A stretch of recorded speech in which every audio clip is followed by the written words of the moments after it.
Assalamualaikum warahmatullahi wabarakatuh. Nama saya Mucila, NIM saya 0142S1A020048.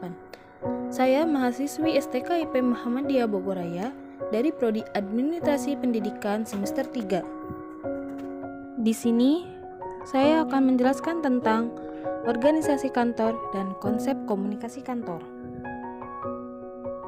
Pengertian organisasi kantor. Organisasi dalam kantor adalah alat ataupun wadah di mana orang-orang melakukan suatu kegiatan untuk mencapai tujuan yang diinginkan. Pengertian menurut para ahli.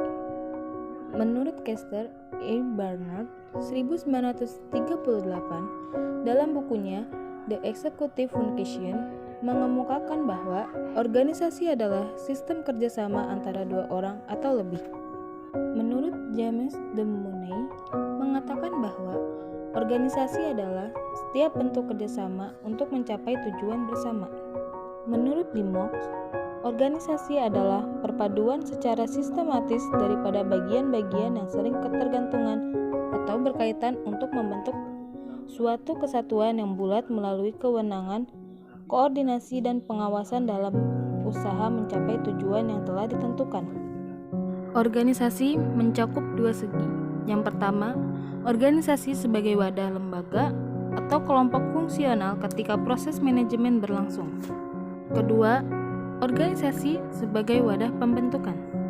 Tingkah laku hubungan antar manusia secara efektif sehingga dapat bekerja sama secara efisien dan memperoleh kepuasan pribadi dalam melaksanakan tugas-tugasnya dan memberikan kondisi lingkungan tertentu untuk pencapaian tujuan. Prinsip-prinsip organisasi. 1. Organisasi harus mempunyai tujuan yang jelas. 2. Prinsip skala hierarki. 3. Prinsip kesatuan perintah. 4. Prinsip pendelegasian wewenang. 5. Prinsip pertanggungjawaban. 6. Prinsip pembagian pekerjaan. 7. Prinsip keseimbangan.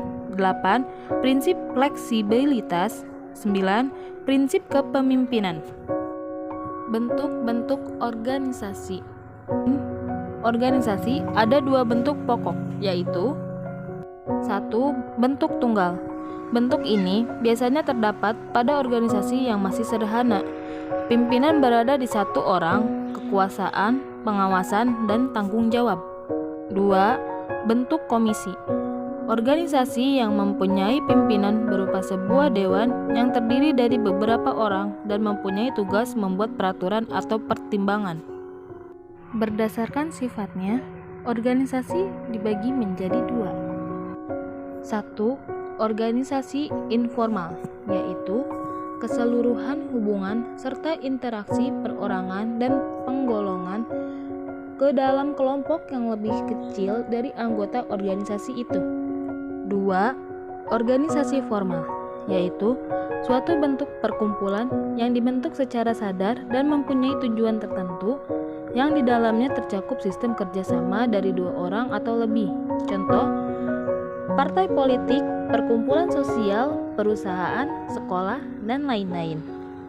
Berdasarkan tujuannya dibagi menjadi dua, yaitu 1. Organisasi publik. A. Istilah publik berasal dari bahasa Latin of people, yang berkenan dengan masyarakat. B. Organisasi publik adalah tipe organisasi yang bertujuan menghasilkan pelayanan kepada masyarakat tanpa membedakan status dan kedudukannya. 2. Organisasi privat. A. Istilah privat berasal dari bahasa Latin set apart, yang terpisah. B.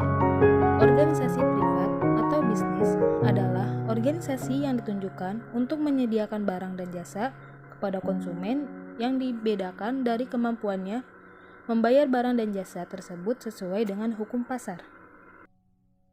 Pengertian konsep komunikasi kantor. Komunikasi kantor dapat diartikan sebagai proses penyimpanan berita atau informasi dari satu pihak berwenang ke pihak lainnya yang terjadi dalam suatu kantor atau perusahaan. Bentuk komunikasi kantor. Komunikasi kantor bisa dibagi menjadi beberapa bentuk, yakni 1. Komunikasi formal.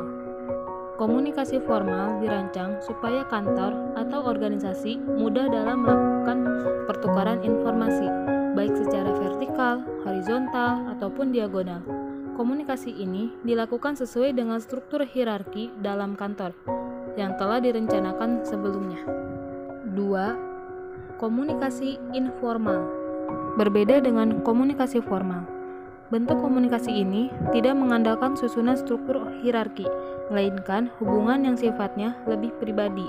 Bentuk komunikasi kantor ini tidak direncanakan, tetapi muncul dari interaksi sosial antara pihak atau pegawai kantornya. 3. Komunikasi internal. Komunikasi internal merupakan bentuk komunikasi yang dilakukan di dalam internal perusahaan atau kantor. Komunikasi ini dapat dilakukan secara formal ataupun informal. 4. Komunikasi eksternal adalah bentuk komunikasi yang dilakukan dengan membawa informasi masuk atau keluar kantor. Dilakukan untuk mencapai tujuan kantor. Biasanya dilakukan dengan pelanggan, masyarakat, ataupun stakeholders eksternal perusahaan. Sekian dari saya. Terima kasih. Wassalamualaikum warahmatullahi wabarakatuh.